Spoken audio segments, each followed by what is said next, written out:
J'espère que vous allez bien. Pour ma part, ça va super.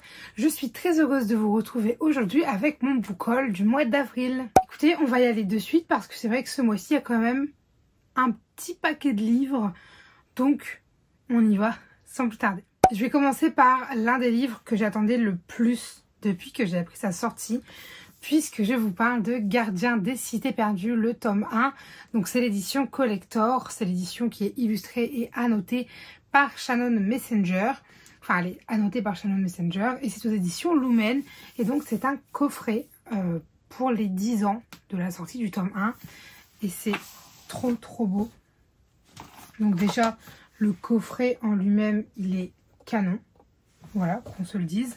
Et le livre, mais regardez-moi ça. J'en suis fanatique.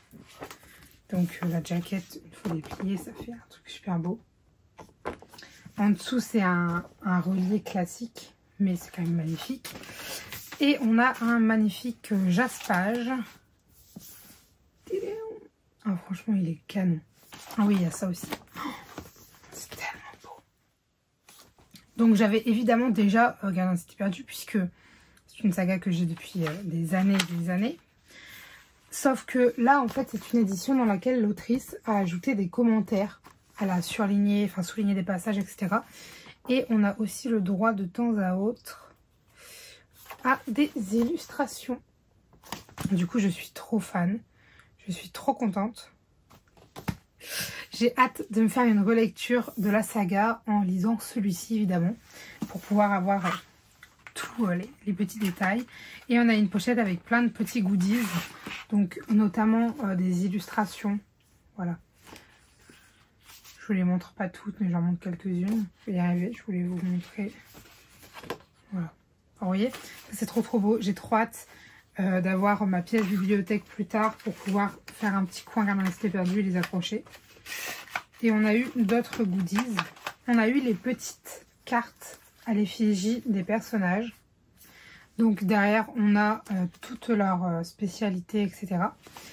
Et je suis tellement contente, rien que pour ces deux-là. Non, pardon, mauvais personnage pour ces deux-là. Enfin bref, voilà, je suis trop contente. Ils sont trop beaux. Je suis une des plus grandes fans de Gardien des Cités Perdues. Ensuite, on a eu deux petits bracelets. Voilà. Et un Ims du signe noir. Oh mon dieu, ça j'en suis fanatique. Voilà, écoutez, je ne vous fais pas de résumé pour Gardien des Cités Perdues. Il y a déjà pas mal d'avis qui sont disponibles sur la chaîne. Du coup, si ça vous intéresse, je vous laisse aller voir. Ensuite, je vous présente un livre pour lequel je ne peux rien vous dire, car c'est une suite et je n'ai pas encore lu le tome 1, même si je pense que d'ici cet été, ce sera fait, puisque je vous présente Light Lark, le tome 2, donc c'est Nightbane, la saga Light Lark, livre 2, aux éditions Lumen, écrit par Alex Aster. Et franchement, ce tome 2 est magnifique. Enfin, honnêtement, il est canon. J'avoue que pour le tome 1, je l'ai acheté en collector parce que il était beau, vous voyez, mais c'est parce que j'aimais bien beaucoup cet aspect de collector. Parce que j'avoue que j'avais une petite préférence pour la couverture du tome en brochet. Sauf que je suis bien contente de l'avoir pris en relié parce que ce tome 2 en relié, il est juste canon.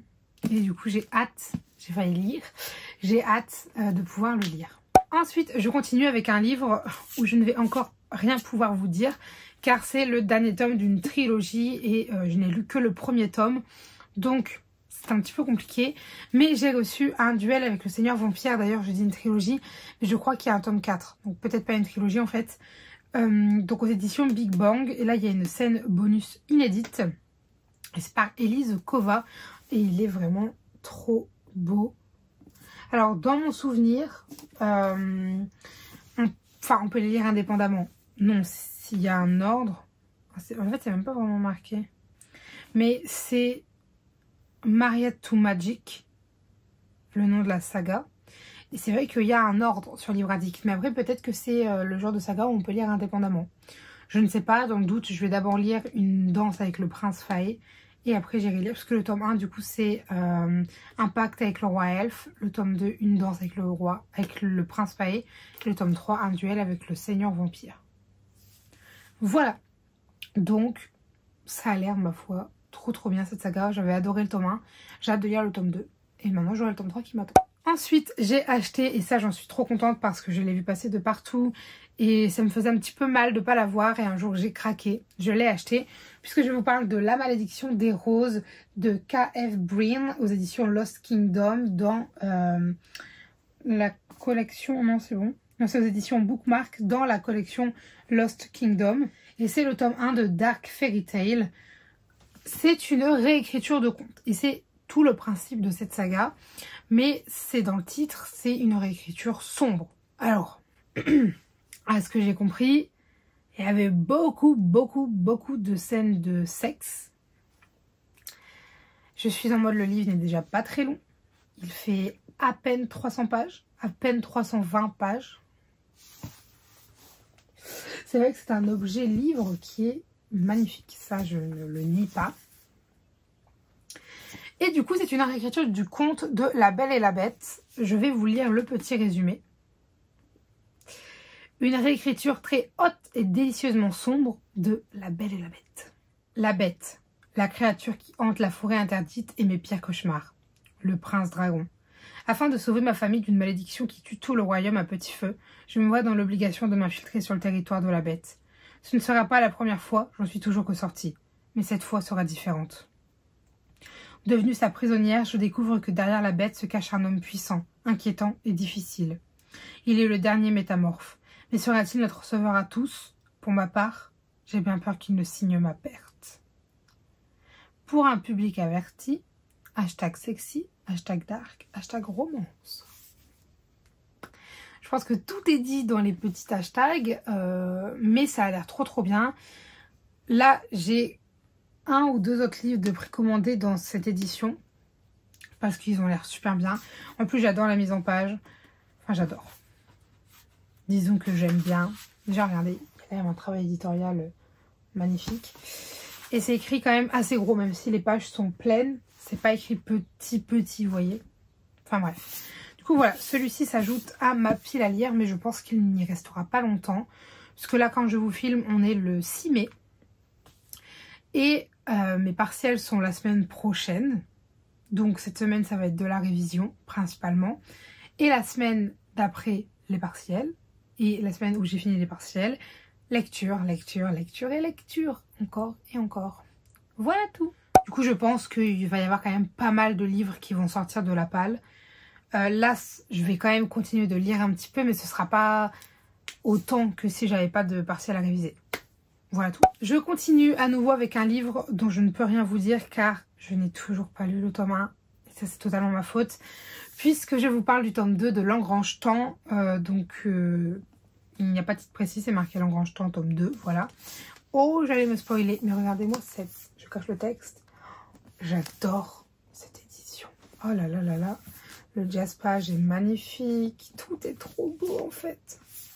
Du coup, j'ai très envie d'aller lire le 1 pour pouvoir tout simplement me jeter sur le 2. Enfin, pouvoir les enchaîner quoi. Mais voilà, du coup, L'Engrange-Temps, il a quand même fait beaucoup parler de lui. Je pense que vous savez tous de quoi ça retourne.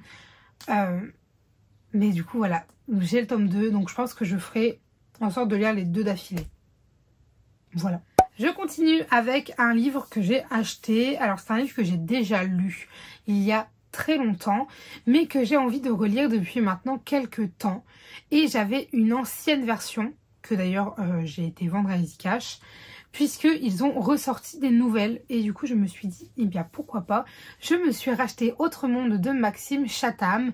Donc, le tome 1, L'Alliance des Trois, aux éditions Albin Michel dans la collection Wiz. Et c'est trop beau. En ce moment, ils rééditent pas mal quand même. Parce qu'ils ont réédité, Percy Jackson et tout ça. D'ailleurs, les Percy Jackson, ils sont trop beaux. Et là, en plus, ils refont les Autres Mondes. Je trouve ça génial parce qu'ils sont trop beaux. Regardez-moi ça. Genre, s'il vous plaît. Ils sont trop beaux. Alors, si j'y pense au montage, c'est pas bien sûr, ou même si j'y pense et j'aurais peut-être pas la foi, mais je vous mets une image de l'ancienne édition du tome 1 ici. Alors, elle n'est pas moche, mais c'était vraiment pour moi, enfin quand je l'ai lu, j'étais au collège, je crois, si je ne dis pas de bêtises, collège ou début lycée. Et j'avais vraiment l'impression que c'était des livres faits pour les adultes, alors que pas du tout. Je dis pas que c'est pour les enfants, les petits-enfants ou quoi. Vous voyez, mais on peut largement le lire quand on est ado. Et ben, vous voyez, je trouve que ça colle. Donc c'est pour ça d'ailleurs que c'est chez Wiz, parce que Wiz c'est la collection ado d'Albert Michel. Enfin bref. Donc pour ce qui est de l'histoire, New York de nos jours. Un blizzard exceptionnel s'abat sur la ville et plonge ses habitants dans le noir. D'étranges éclairs bleus rampent le long des immeubles. Les palpes semblent à la recherche de proies. Le lendemain, le monde a irrémédiablement changé. Les adultes ont disparu. 2 adolescents, 2 amis, Matt et Tobias, se réveillent dans cette ville désormais peuplée d'animaux fantastiques et de créatures monstrueuses. Un autre monde où les jeunes vont devoir s'unir pour survivre. Une série qui parle de transmission, d'apprentissage, un grand roman initiatique. Voilà, donc il y a déjà le tome 1, mais il y a aussi le tome 2 qui est sorti dans cette édition, qui est trop belle. Et normalement, on aura la suite prochainement, j'espère. Puisque du coup, je vais attendre qu'il y ait au moins le tome 3 de sortie. J'achèterai le tome 2 et le tome 3.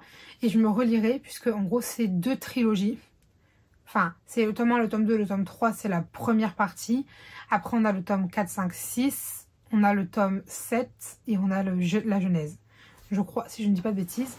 Mais j'aimerais tous me les refaire. En tout cas, j'ai lu que les 3 premiers. Mais du coup, voilà, j'ai acheté celui-ci. Il est trop beau. Donc, je sais pas si je le mets dans ma palle, histoire de me dire qu'il faut que je le relise. Ou alors si je le mets du côté des livres lus. J'avoue, je ne sais pas. Je verrai tout ça plus tard. Je continue avec une suite où je n'ai pas encore lu le tome 1. C'est juste que je voulais en fait lire le tome 1 et avec des contretemps, je n'ai pas pu. Je n'avais pas vu qu'il était abîmé. Purée, je l'ai acheté alors qu'il était abîmé. Non. Puisque du coup, je vous parle de Kéléana, le tome 2, donc de Sarah J. Maas aux éditions La Martinière. La Martinière Fiction, pardon, pas jeunesse. Et regardez, je l'avais pas vu. Mais il est tout abîmé en haut. Je suis triste. Là, j'ai réussi à gratter un peu. Il y avait du blanc et tout, mais j'ai réussi. Mais là, non. Là, c'est le plastique qui se décolle. J'ai appris il n'y a pas longtemps que si on voulait lire Crescent City, c'était mieux d'avoir déjà lu Akotar et Kéléana pour ne pas se faire spoiler. Au-delà de ça, j'ai aussi... Enfin, je n'arrête pas de voir, parce que Kéléana, c'est aussi Throne of Glass. Donc, c'est des trucs sur lesquels je vois des édits de partout sur TikTok avec... ça donne trop envie. En gros, leur romance, tout ça, l'Enemies to Lover et l'histoire en elle-même donne trop envie. Du coup, je me suis dit, je vais acheter le tome 1 et j'aurai... Enfin, je vais acheter le tome 2, comme ça, je vais lire le tome 1 et j'aurai déjà le tome 2. Sauf que j'ai pas eu le temps de lire le tome 1, il est encore dans ma pochette à livres pour vous dire, enfin, je l'ai pas sorti. Mais du coup voilà, sachez que maintenant j'ai le tome 2 et que je vais essayer de me procurer la suite prochainement. Voilà. Ensuite, je vous présente une sortie de Saxus que j'ai achetée, je crois que c'était au début du mois. Je vous parle de l'ascension d'une héritière. Donc c'est écrit par Chloé C. Peñaranda, pardon. Et c'est le tome 1 des héritiers d'Enguardia. En Enguardia, même les rêves sont dangereux. Dans le royaume de High Pharaoh, où les faées de puissants immortels à la beauté renversante règnent d'une main de fer, les humains doivent faire profil bas pour survivre. Faith, une orpheline dotée d'un don pour l'escrime, le sait plus que quiconque. Lorsqu'elle attire accidentellement l'attention de Nick, un garde royal, le quotidien de la jeune femme vole en éclats. Le faé est un octiste, un puissant assassin de l'esprit pouvant entrer dans les rêves des autres. À ses côtés, Faith se découvre d'étonnantes facultés mentales qui se révèlent aussi grandioses que destructrices. Alors que les secrets et les mensonges pèsent sur elle, Faith n'a d'autre choix que d'apprendre à maîtriser au plus vite ses nouveaux pouvoirs, car une menace puissante s'étend sur l'Enguardia et le sort du monde repose sur ses épaules. Alors voilà, donc pour moi, c'est clairement, il y a de la fantaisie, il y a une quête, il y a un méchant, je pense qu'il va y avoir un Enemies to Lover. Enfin, ça avait l'air extrêmement bien. En plus, enfin, vous allez voir, il est trop beau. Celui-là, il est... Pouah, il est franchement canon.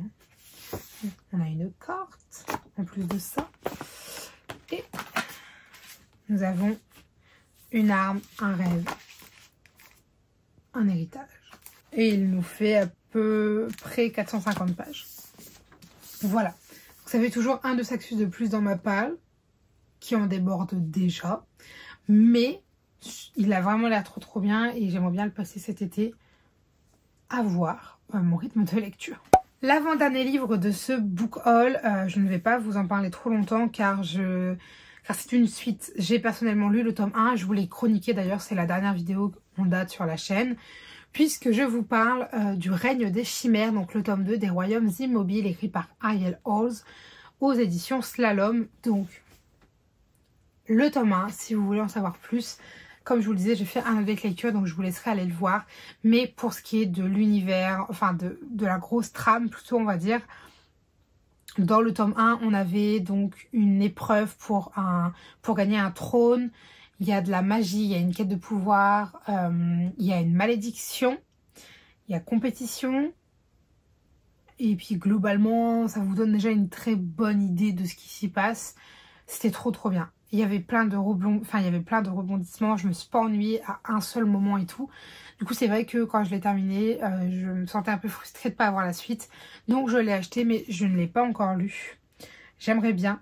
Donc pareil, j'attends juste que mes partiels passent et je pense que eh bien, il passera en quelques jours, quoi. Le dernier livre de cette vidéo, j'avais totalement oublié que je l'avais. Voilà. Alors, c'est un livre que j'ai précommandé. Je ne sais plus pourquoi. Est-ce que c'est parce que le synopsis m'a fait envie? Est-ce que c'est parce que je me suis dit il est joli? Je ne sais pas, mais je vais le redécouvrir avec vous parce qu'on va relire le synopsis ensemble. Puisque je vous parle du Sanctuaire de l'ombre, le tome 1 de Aurora Asher. Voilà, alors il est magnifique. Ça, c'est une certitude. Et découvrons le résumé. Donc c'est aux éditions, pardon, je ne vous l'ai pas dit, mais Corrigan. Aux éditions Corrigan. Pour les humains, le cirque est un lieu d'émerveillement. Pour Harrow, c'est un endroit où se cachaient des ennemis qui ont massacré toute sa famille. Dissimuler ses pouvoirs derrière ses numéros de cirque a permis à la jeune femme de préserver sa véritable identité pendant des années. Jusqu'à l'arrivée d'un homme sans nom, sans souvenir de qui il est, ni même de ce qu'il est. Un homme solitaire au pouvoir étrange et mortel. Mais lorsque Harrow le regarde dans ses yeux d'encre sa clé de flamme, elle voit une âme tourmentée qui ressemble à la sienne. Irrésistiblement attirée par les ténèbres de cet homme mystérieux, Harrow sait qu'elle devrait rester loin de lui, et lorsque ses ennemis ressurgissent de son passé, la jeune femme comprend qu'ils ont l'arme parfaite pour la détruire. Cet homme qu'elle aime, mais dont les pouvoirs pourraient se retourner contre elle. Un monde de ténèbres et un amour impossible. Ça avait l'air trop bien. À voir, parce que ça a l'air trop bien, mais il faut vraiment que ça prenne une bonne direction, parce que c'est qui tout double. C'est soit ça va être trop bien, soit ça va être trop ennuyant. Donc j'espère trop bien. Après évidemment c'est chacun ses goûts encore une fois, donc c'est pas parce que moi je le trouve je le trouverais potentiellement ennuyant que vous n'aimeriez pas. Et il fait 415 pages. Ça va encore, honnêtement ça va. Voilà, écoutez, celui-là je ne sais pas quand est-ce qu'il sortira. J'essaierai de le faire sortir rapidement, histoire qu'il ne traîne pas dans la pile à lire. Mais bon, je n'en suis pas sûre. Écoutez, ma foi, je me rappelle, ça y est, enfin pourquoi je l'ai acheté, c'était cette idée de... C'est l'homme qu'elle aime, qui est dangereux, etc. Enfin, il y avait plein de petits détails comme ça. Et voilà, terminé avec cette vidéo. Si jamais vous avez des avis, des remarques, des conseils, des commentaires, des suggestions ou toute autre chose à me dire, n'hésitez pas à le faire dans l'espace commentaire, puisqu'il est fait pour ça. Sur ce, je vous dis à très bientôt. Allez, bye mes lecteurs.